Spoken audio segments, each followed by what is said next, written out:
Hello everyone, welcome back to another episode of Hollow Knight Silksong. I'm so happy to be back. The music. Yeah, last time we ended on traveling with the caravan to the Grey Moor. So this is an interesting mechanic, so if you don't find the Grey Moor yourself, you can travel with the caravan here. Which is, risky because you don't know exactly where you land. The good thing is that I had been to the Grey Moor already, and I already have the Bellaby station really close by. So what I want to start with today is talk to the people here and see what they offer me. I can inspect this, okay, nice. And then we're gonna see what we're gonna do today. Oh, Ganavich! Dudeshna, Miss Hornet, is it? Welcome to our new camp. The traveling is done, and so we drink. It's not by the way to revive the spirit and to drink the famous flea brew. Have just finished a batch, bubbling and warm.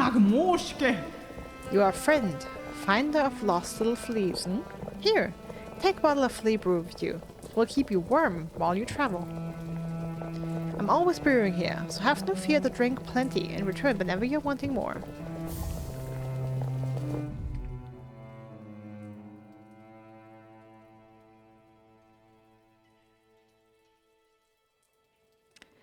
Flea brew, invigorating beverage prepared by the flea caravan, temporarily increases the speed of movement and the...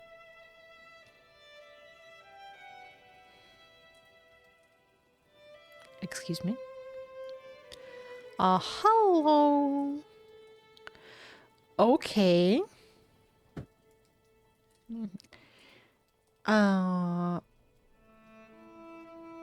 Interesting. Very interesting.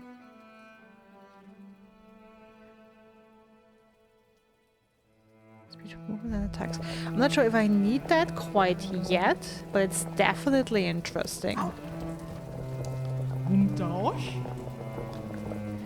Miss Hornet, your bottle is full of flea brew. You know what such means. You must have drink. Haha! When you have finished drink, return and we will fill a flask again. I'm as always brewing. Kavak Katsa. We'll camp here in these grey lands until more fleas find the way to the caravan. Please lend your aid to any of our fellows and find lost one. Of any of our fellows and find lost out on the road. You find lost out on the road. Sorry. Don't know why I couldn't. Ooh.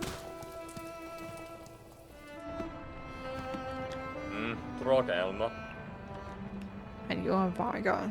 The Dashna, want for shelter from the thick grey air, is heavy and wet. I'm worried for the little flea's health in this land. And they make plain the filthy water. I say them stop, but they just laugh and splash on me.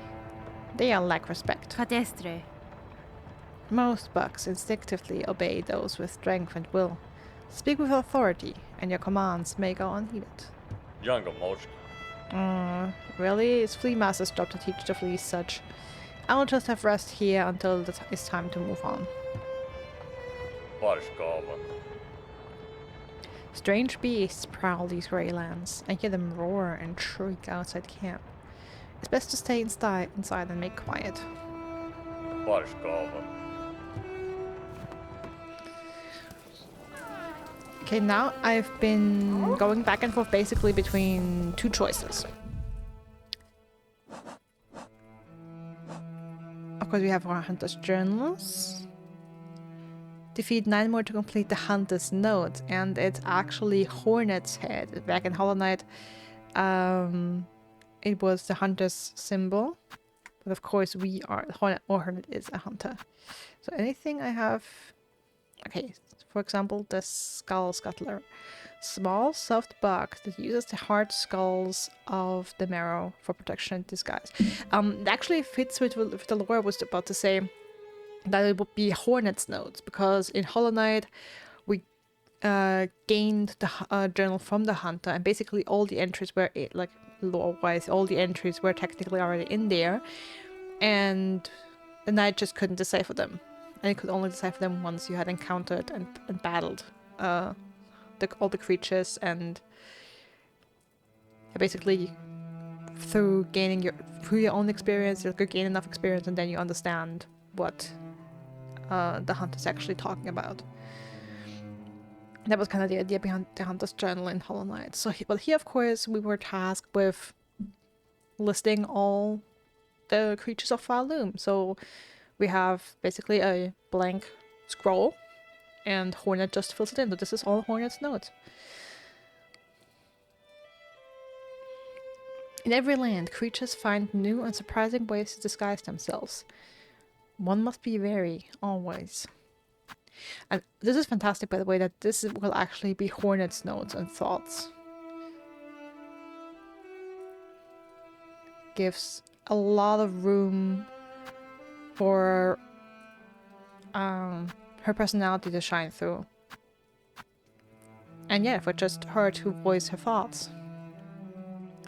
Arachnid. Winged insect that feeds upon moss and lichen in the caves above Bone Bottom. In its natural state, it would avoid potential predators, but Pharloom's haunting now compels it to aggression. Fortunately, its jaws are ill-suited for combat.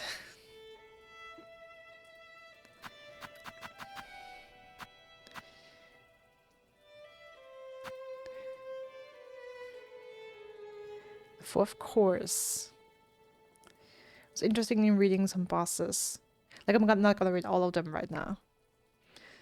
Towering iron or automaton driven by rotor and cog. A terrifying achievement of Pharloom to build a construct so large and yet so nimble. Yeah, the fourth chorus and definitely the area like the docks is giving steampunk vibes, which I love. I'm a big fan of that. And also because we had it earlier, the again mentioned the haunting of Pharloom. I've been thinking about like over the night, and now in the couple hours I've been awake already today, about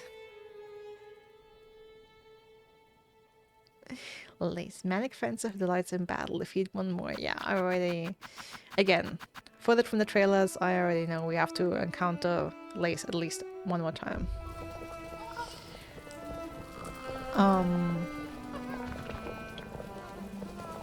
Yeah, I spent a lot of time thinking about the game and about the world. And of course, permanently comparing it to Hollow Knight. I'm sorry if that annoys some people.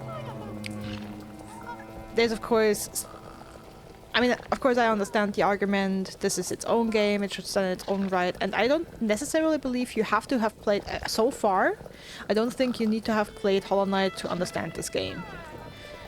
I mean, it means you don't know Hornet as a character, you don't know her history, yes, but I think she works just as well as a heroine in this game in her own right, without knowing her full backstory.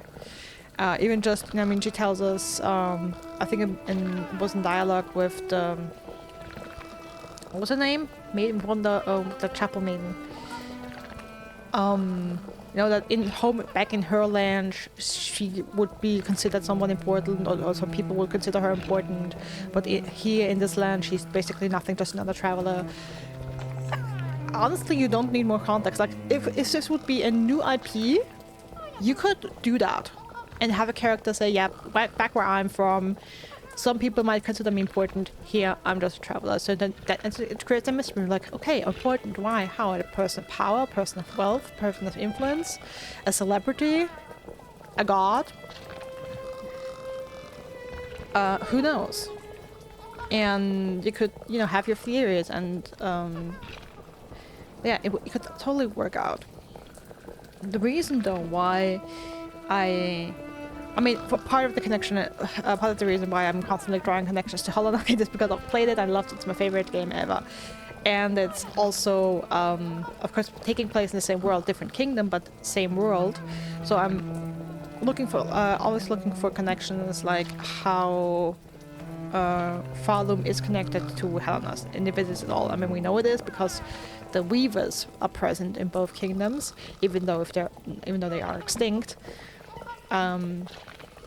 And there is potentially another connection that at least people have been hypothesizing about, namely the Grey Mourner from Hollow Knight, who was one of the five great knights.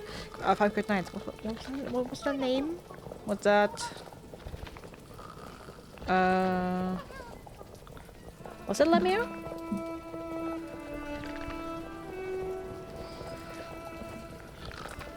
Let me Google that quickly. It was Drya, Isma, Ogrim, and damn. Drya, Isma, Ogrim. What was the other one's name again? Crashing out of my Hollow Knight lore, I should be ashamed. 5 words.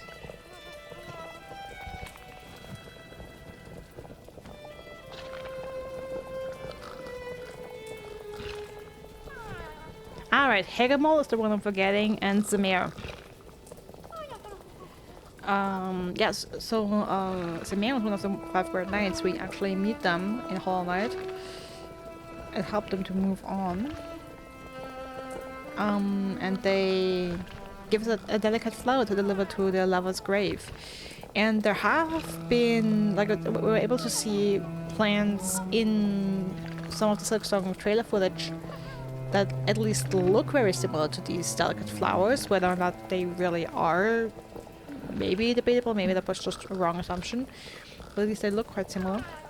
So, and we know about Zemir that they also came from a strange faraway land to Hellenest. The question is that also maybe Zemir's home country? And how are they connected? And maybe they also grew up with a very special cast of people here in Pharloom. So that's just why I'm always on the lookout. And one must not forget is that Hollow Knight and Silksong are not just connected because it's 2 stories in the same world, it's also 2 games by the same developers. And of course they made Silksong very much in the style of Hollow Knight. You see it in the level design, in the way items are placed and distributed.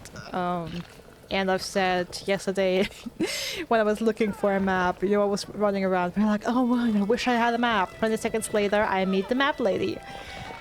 And that was something I noticed in Hollow Knight, like watching myself, like playing myself and watching other people play. They would say stuff, oh my god, I really want to bench because it's been a while and I don't want to die here because I have no idea where I am, or I really want a dash ability, a walk climb ability. I'm like, oh well, aren't you lucky that what you just asked for is right in the room, like left, right, up, down from you.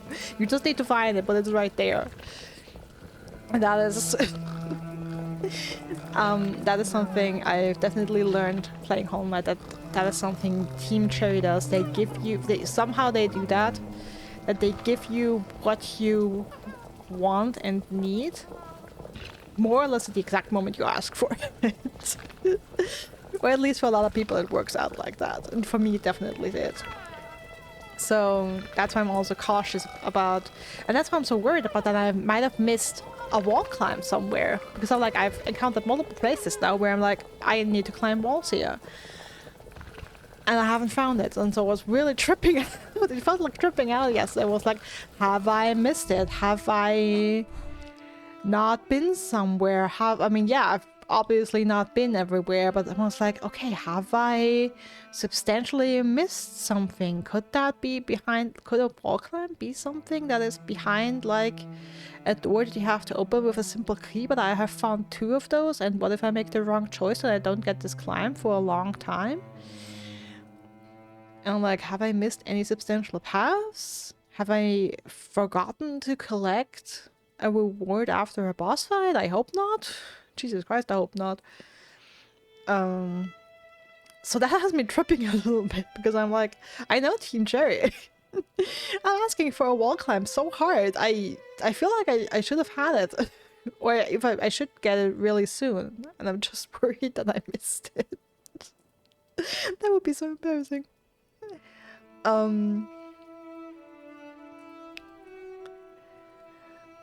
Yeah, also, so that's some thoughts that have been happening, and I apologize to anyone who hates me constantly going back to Hornet and cross-referencing it. That's the reason why. So I hope that reasoning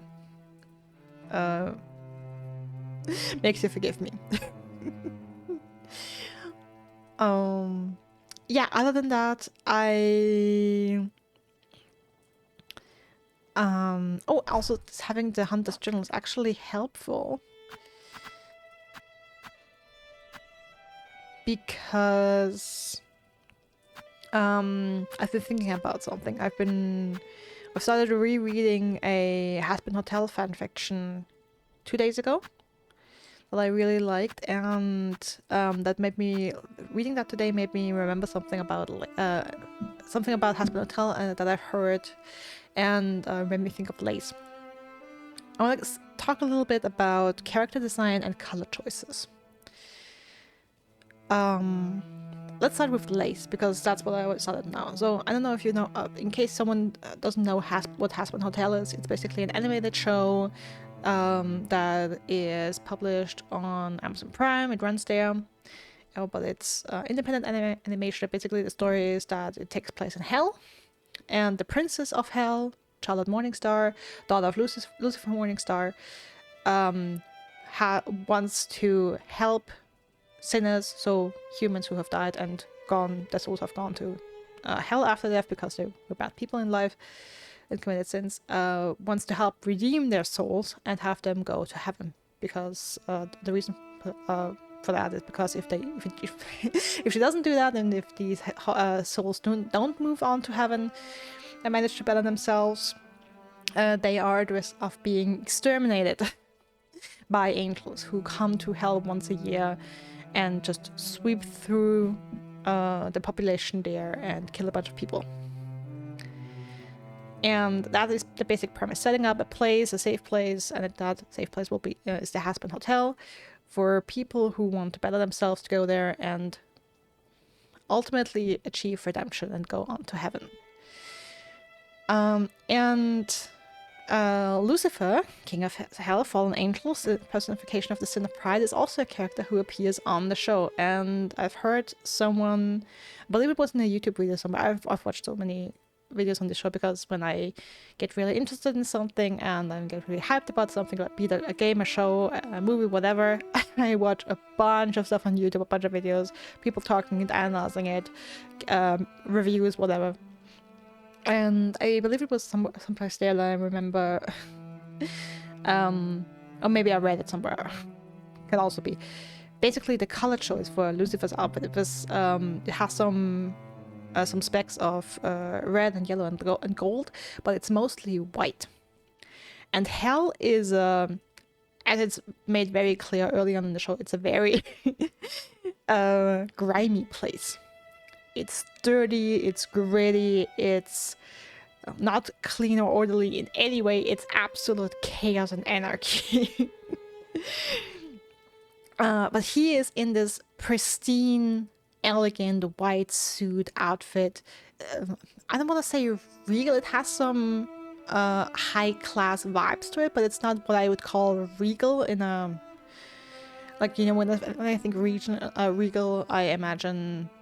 European kings and queens of the Middle Ages, and it's a very different style. It's more modern style, more like I don't know, very successful businessman in the 40s, 50s, kind of more like that. But yeah, the suit is pure white, and for it to stay this pristine white color in Hell kind of establishes his status as king. because he's not the one getting nitty-gritty grimy in the streets, because then his suit wouldn't be like all pristine and white. And that is, I thought, a wonderful comment on the choice of his color, that this color choice and the fact that it stays this pristine white color and always is, actually reflects his status in that way. And I remember that today and thought about, yeah, we actually don't have, I mean, we have characters who carry bones. We have people like the Bellbees. Of course, we have the white shells, the heads. And creatures like the Bellbees who are more grayish silver. And then a bunch of grays and browns and reds. Quite earthy colors. You know, for the moss creatures, some green. But someone stands out in pure white, who's also very elegant and poised. A conductor of the music, maybe a conductor of the realm, so it's a person potentially of power, of significance. We don't know exactly yet what role Lace really inhabits in the realm of Pharloom. Is Lace king or queen of Pharloom? Revered goddess of Pharloom? Who knows? But definitely someone of the higher class, someone in a position of power, I would presume so far. And I would also, I think the name also reflects that. And I would fully expect Lace's dress to be crafted purely out of silk.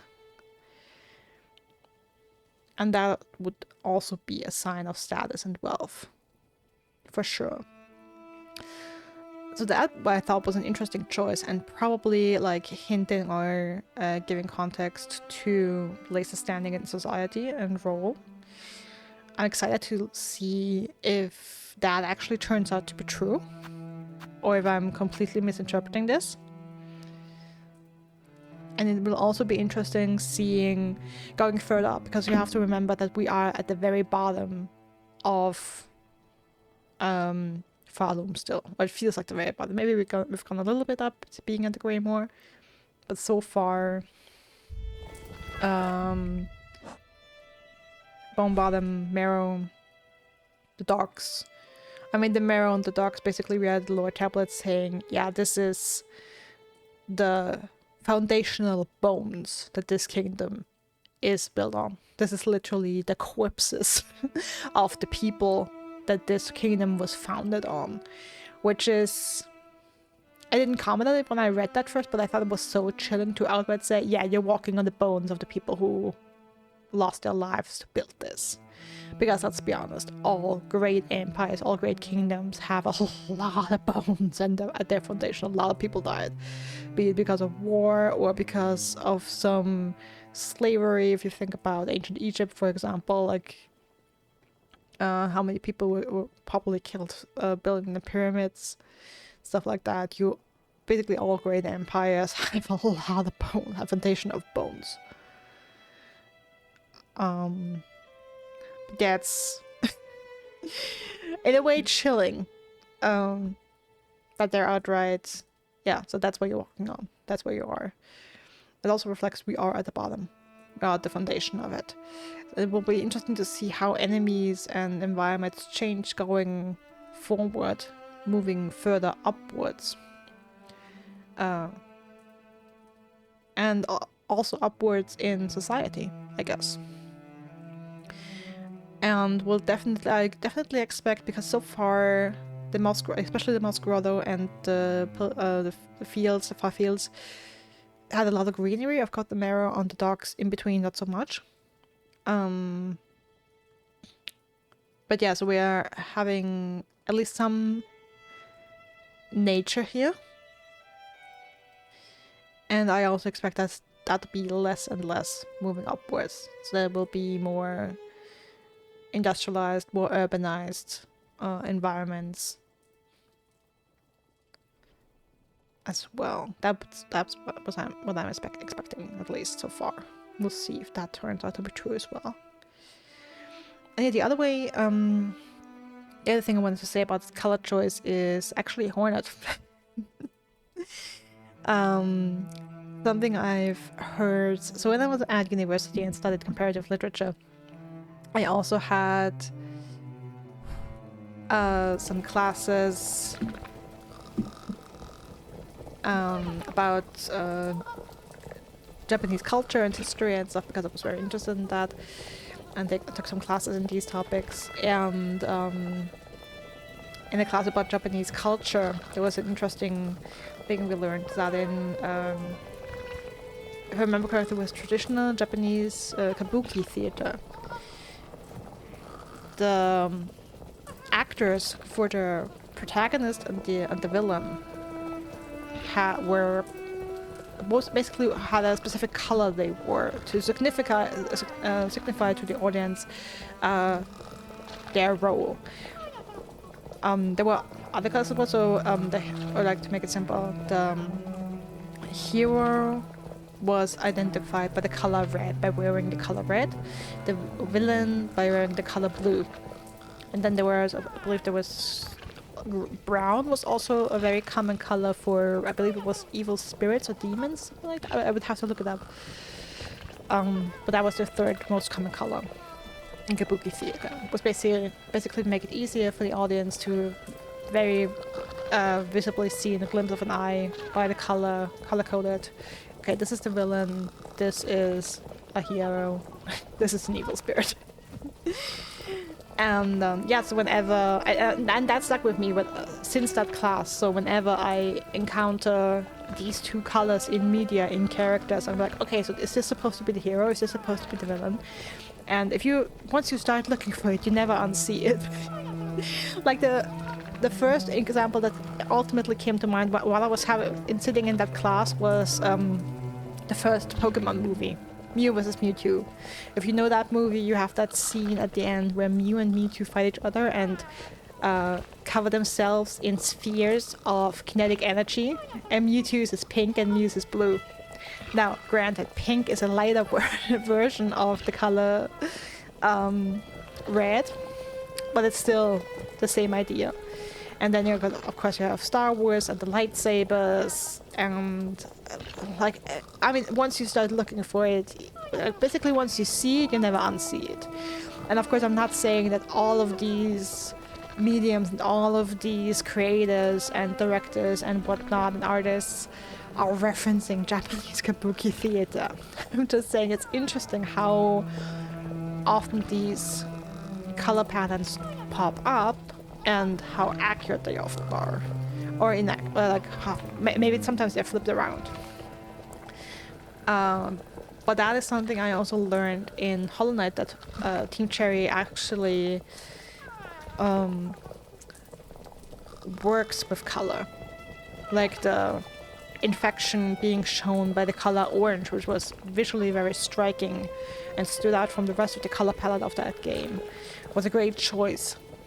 Was also a great choice to, show danger, infect enemies that were likely to attack you, and to differentiate these enemies from NPCs who were not in fact infected.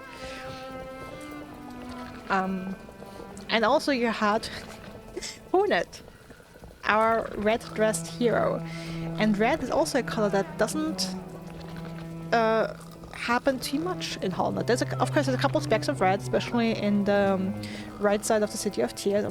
You have more like almost like a purplish color, or like it's more a purplish red, I would say. Again, for me, understandable because it's supposed to be higher class, like the higher class region of the city, and purple, especially through European history. If I look at it through that lens, kind of purple in color, like the color purple and colors close to it, I ultimately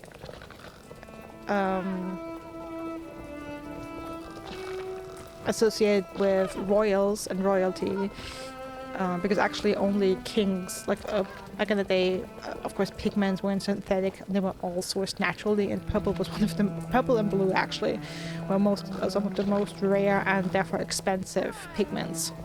So anyone who wore blue or purple or used it in anything from garments to paintings, so whatever, it was hella expensive. That shit was expensive. So you immediately knew, yeah, that has to be someone who's wealthy. And back in the day, people who were wealthy were usually kings, queens, lords, anything of the like. Anything of that caliber.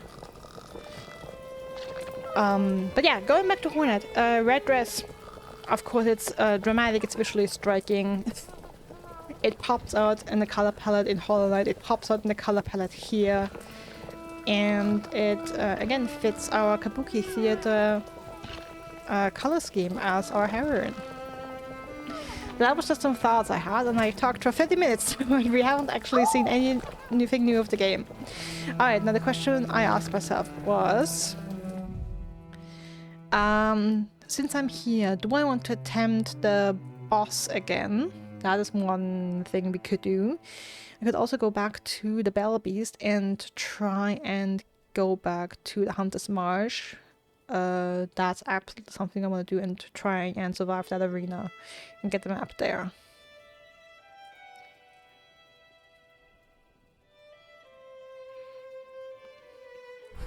I actually feel like I want to try the Hunter's Marsh.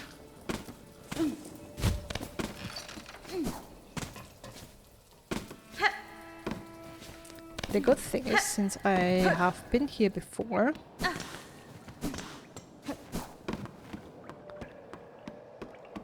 I already know that.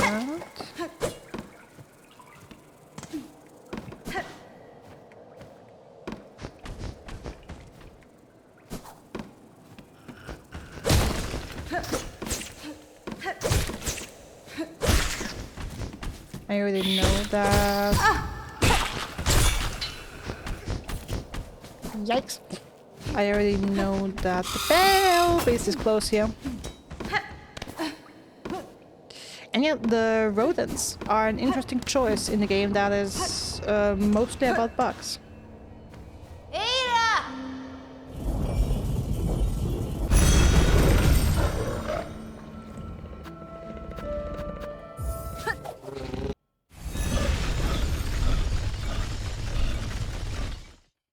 And again, I'm also hoping to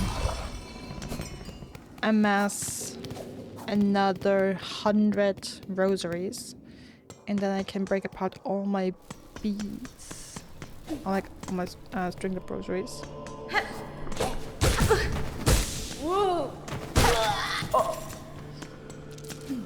And buy the simple key. And I would definitely use that on the deep docks.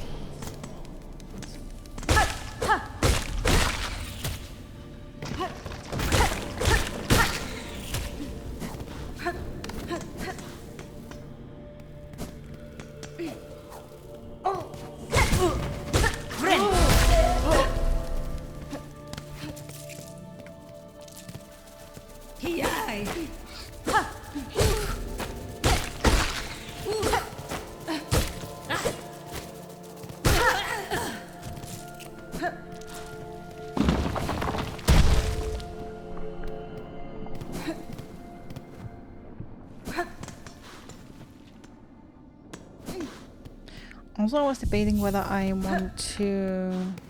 By the way, is our thief friend completely gone? I mean, I'm sure he'll get in trouble again. Like, that sort of character just gets in trouble all the time.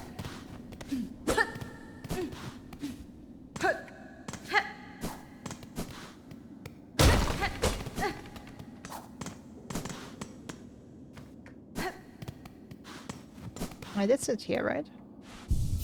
Yeah, okay. Also, I was debating whether I should try this platforming with the bounce berries or bounce flowers. Probably flowers, right? More like bounce flowers. with these bounce floors with mouse and keyboard. Because I struggle with controller. Didn't I hit attack there? I could have sworn I hit attack.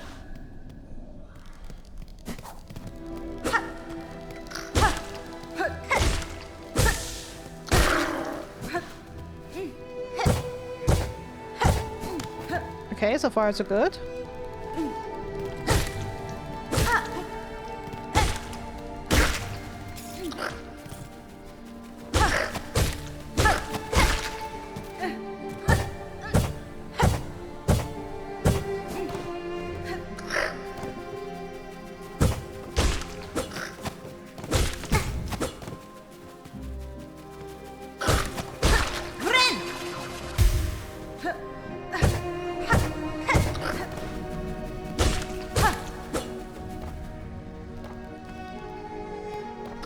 Going back and forth and refilling my soul.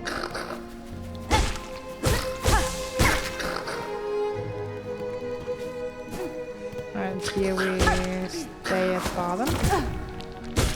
What's that? There we go.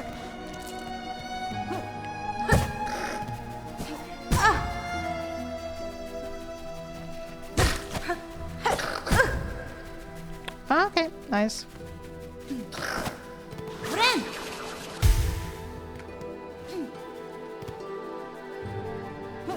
Come here.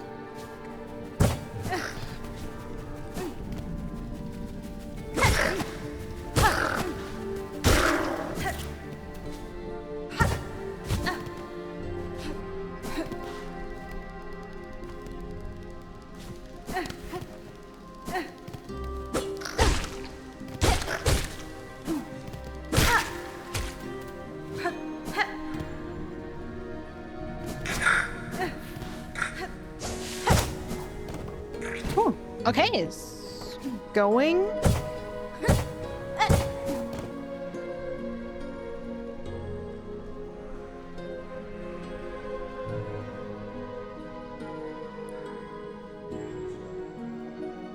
Did I hit all of these? Did I even miss a single jump?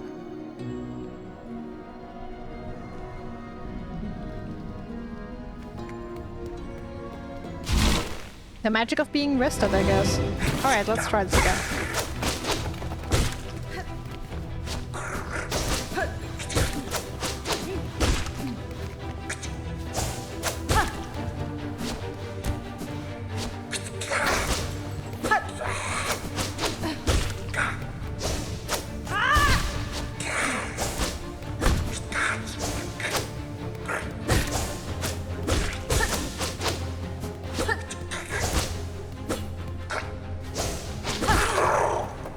Okay.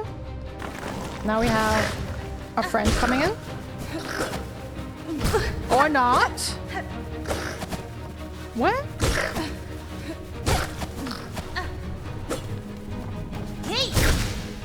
I'm all alone?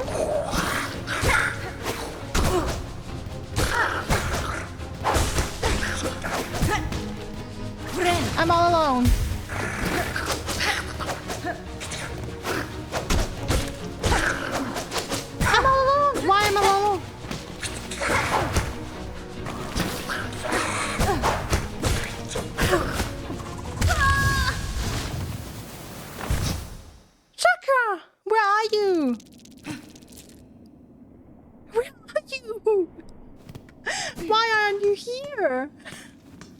Excuse me?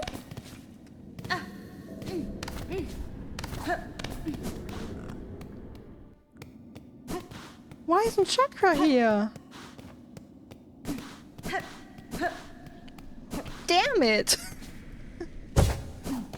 I guess now I have to survive that on my own.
just walk through here.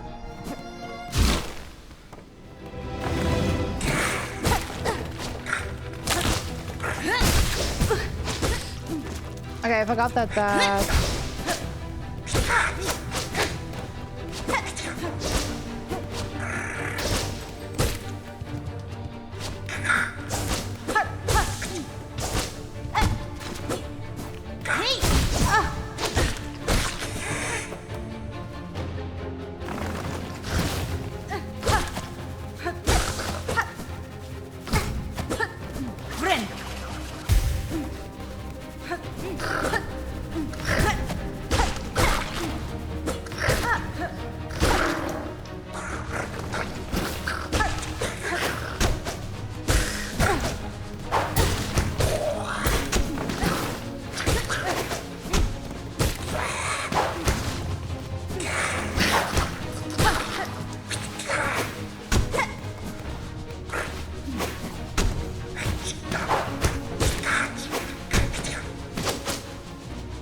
trying to play this carefully.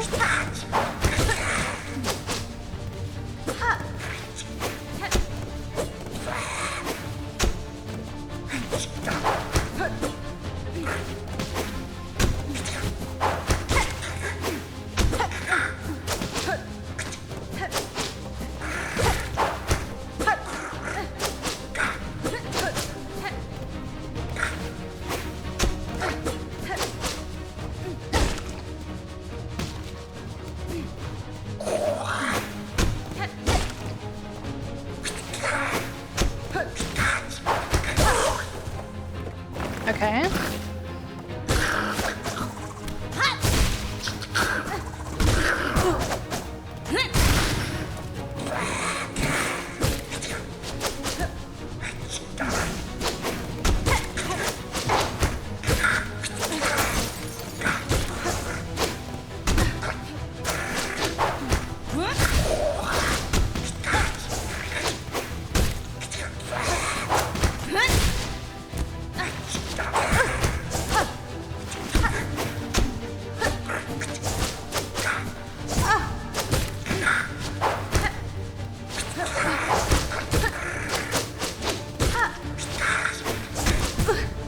Damn it.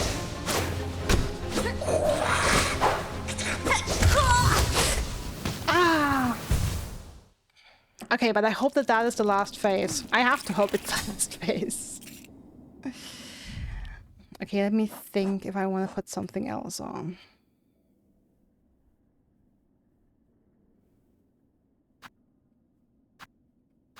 I mean, should I try the juice?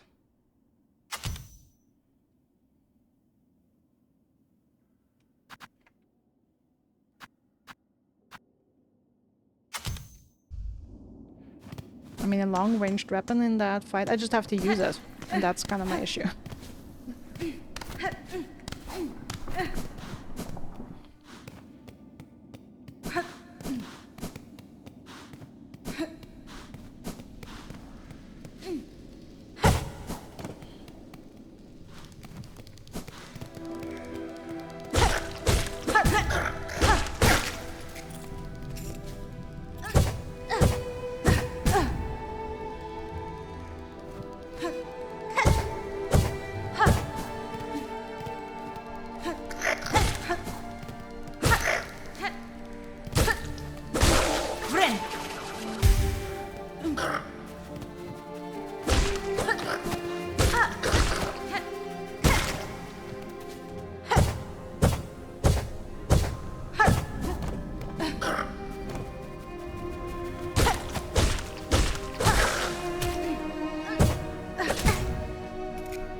That was not the intention.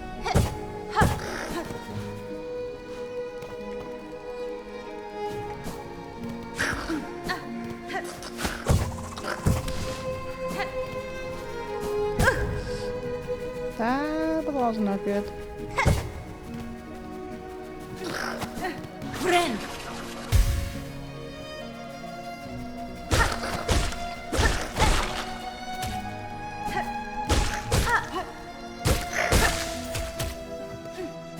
Okay, that's nice.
Okay, I was trying too much to be fancy and get special attacks in.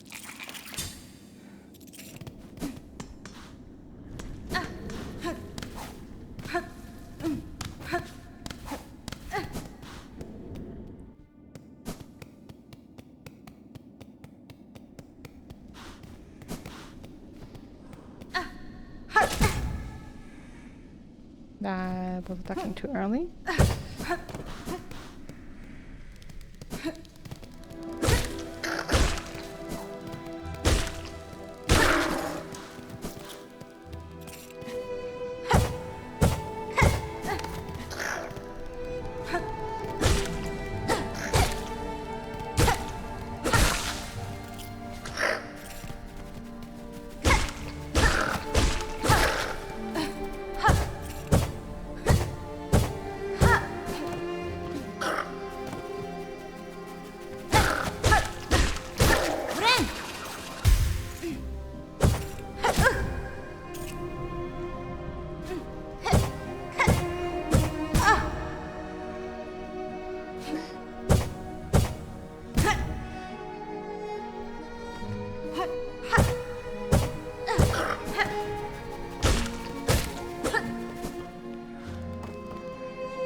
Why did I do that? I knew that didn't work.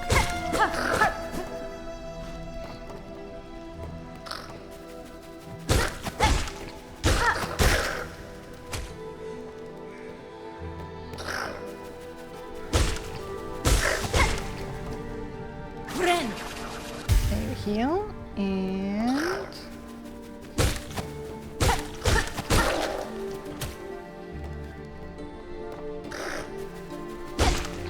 we get another one.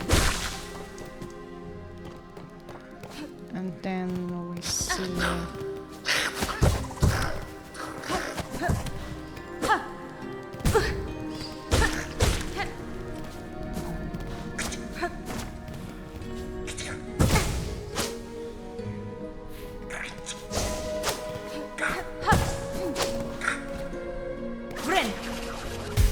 I should have waited until it was at the other side.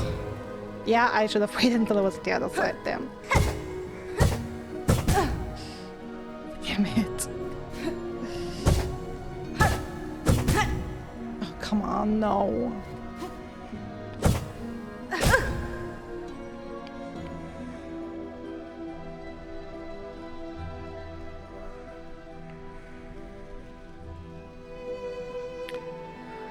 Come on.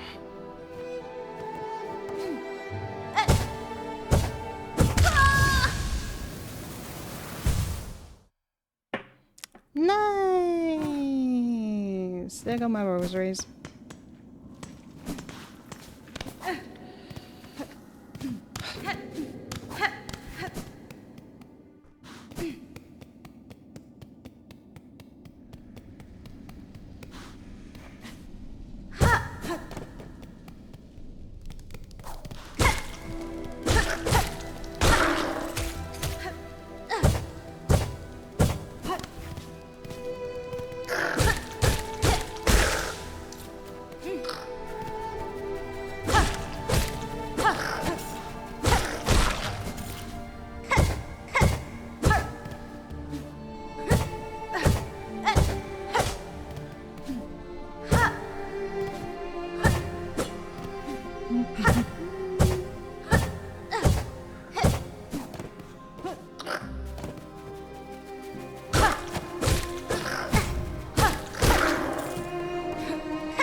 Okay, so healing is actually worth it, yeah?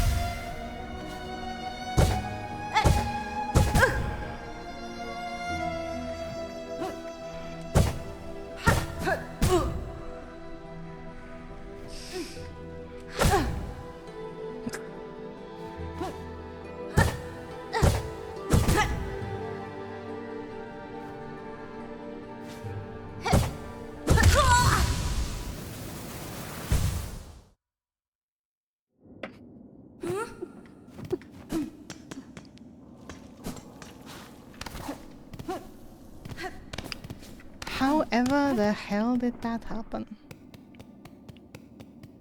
Like, how do I go from effortlessly moving through this to dying twice in the same place in a span of 15 minutes?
So any health I lose now is health I'm missing in the fight.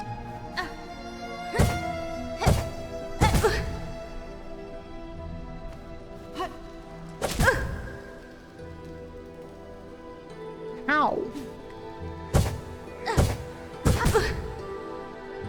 I don't understand it.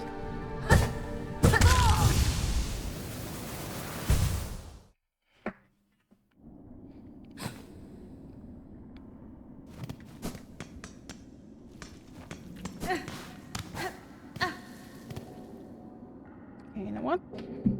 I'm trying mouse and keyboard now. Okay, why isn't...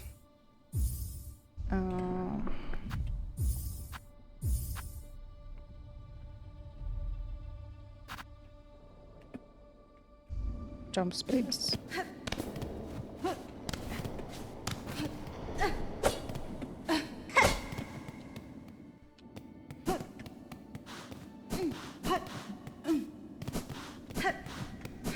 Let's see how that works. I have nothing to lose anyway. Okay, yeah, that was weird. That was badly timed.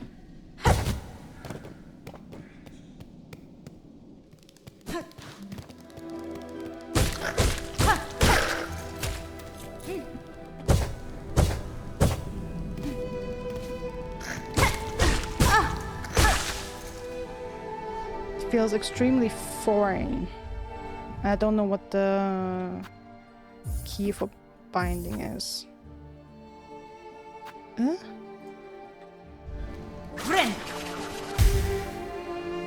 Okay, you know what? Now I'm going back to controller. This just feels so crazy weird now. But hey, it was worth a try.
For some reason I'm hitting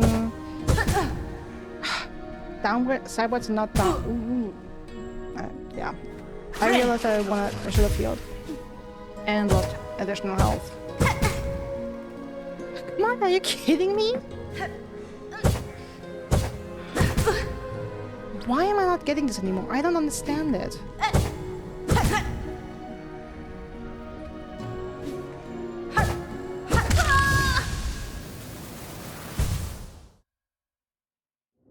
That makes no sense. Then they go from executing it perfectly to dying over and over again.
Okay, then I'm leaving.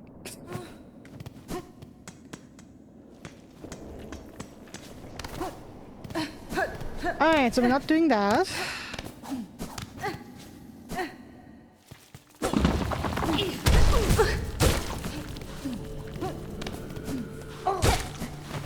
I mean, if Chakra isn't here anymore, I'll go to Bone Bottom.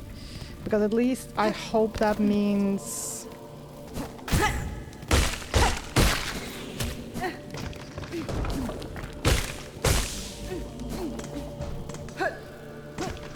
that I will be able to buy the map there. And I guess I'll have to use my rosaries for that. Or grind money in North Grotto.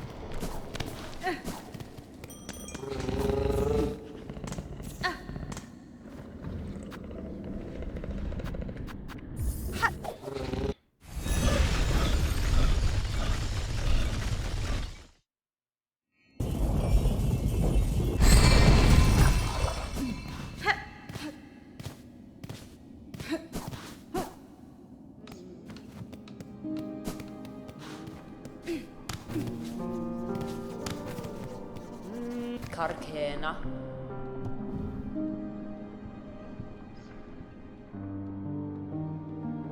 You don't have the map for the Hunter's Marsh. Why are you not in the fight anymore? Why are you not helping me anymore? I don't get it.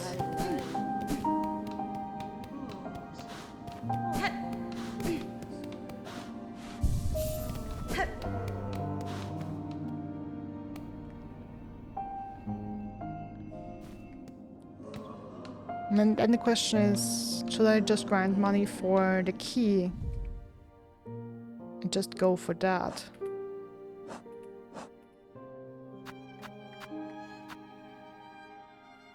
I'm missing 200 for that right now.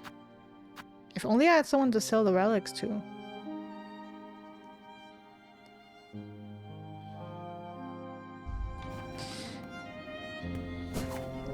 God, let me try something. Let me try getting some money in Greymore. Greymore is a more difficult area, but I hope that the enemies should drop more rosaries there.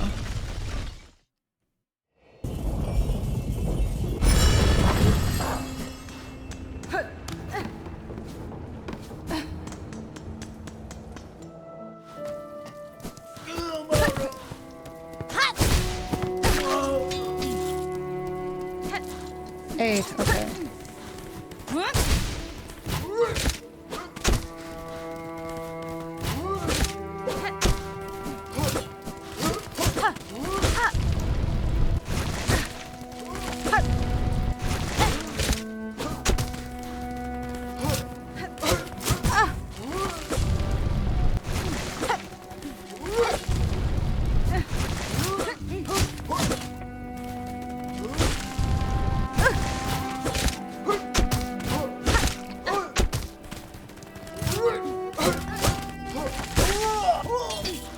Can you give 18? Okay, that's something, but it took forever to kill that guy.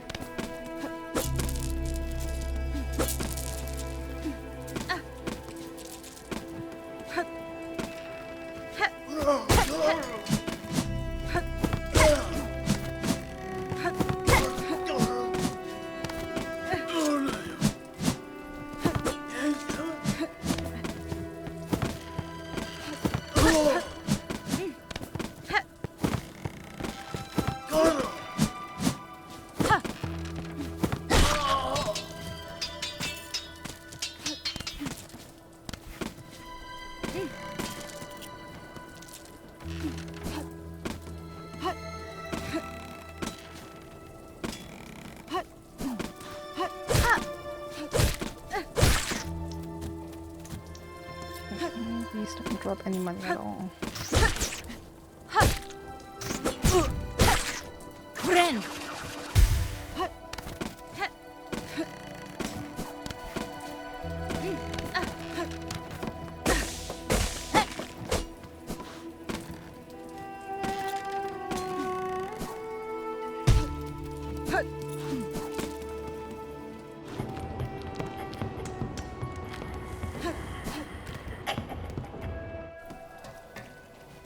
Right, that was closed.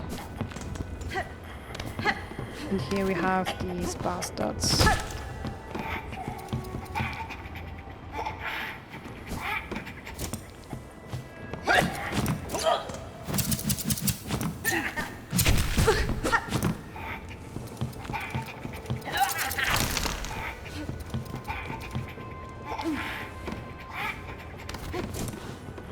Okay, wherever the hell you went.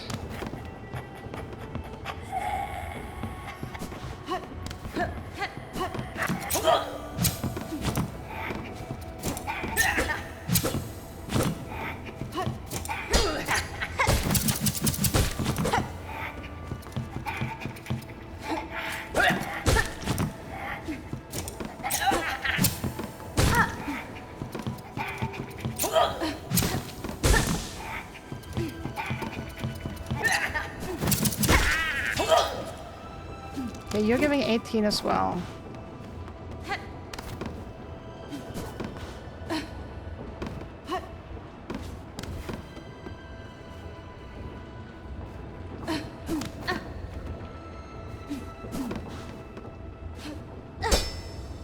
Yeah, of course you can poke on these.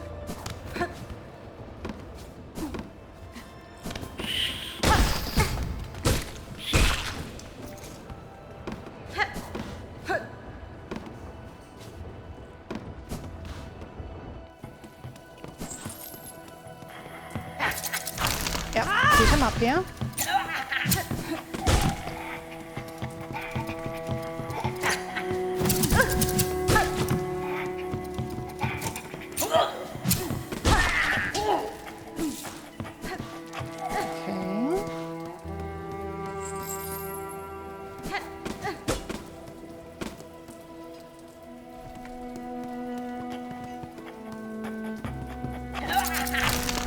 Oh, Crochet coming up.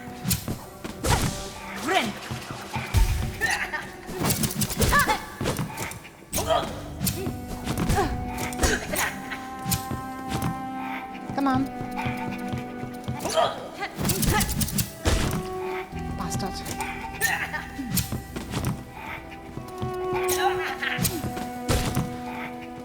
Need to get behind you.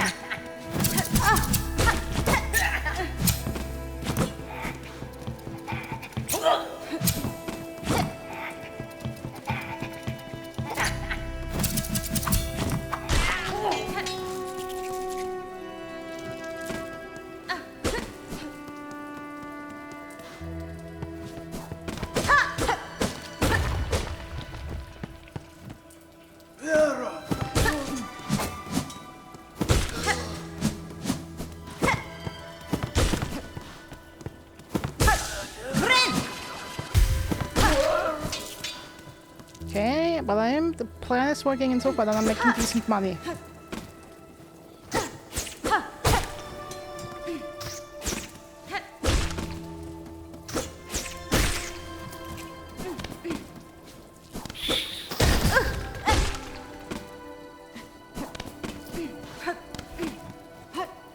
You little bastard rat.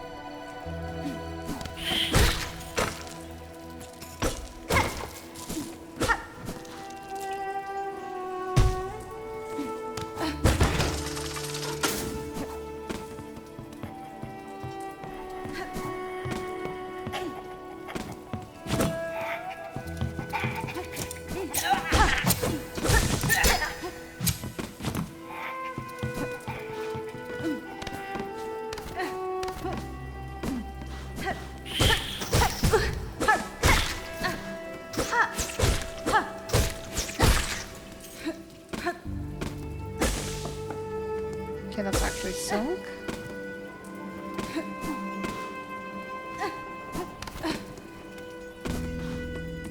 Oh, the windmill in the background. I'm just now seeing this. Interesting. The wall climb here? Again, the wall climbs. Okay, just because this looks like I'm captured in here.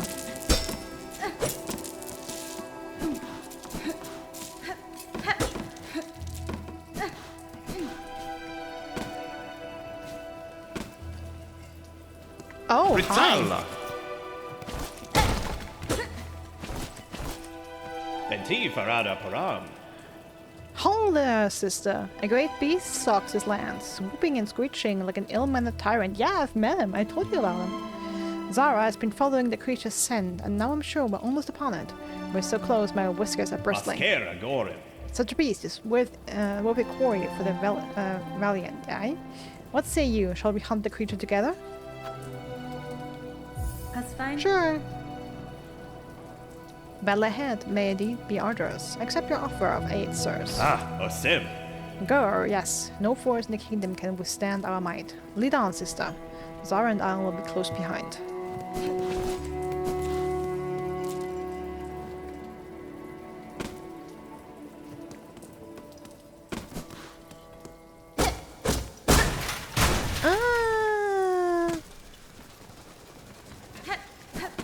Okay, so we're back where we started.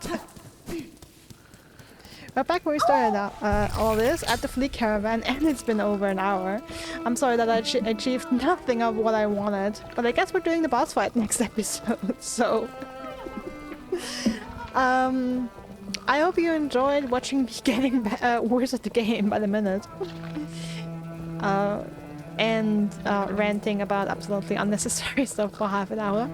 I wish you all a wonderful day, night, evening, morning, afternoon, whatever it is for you. Stay safe, stay healthy, and I hope I see you again soon. Bye.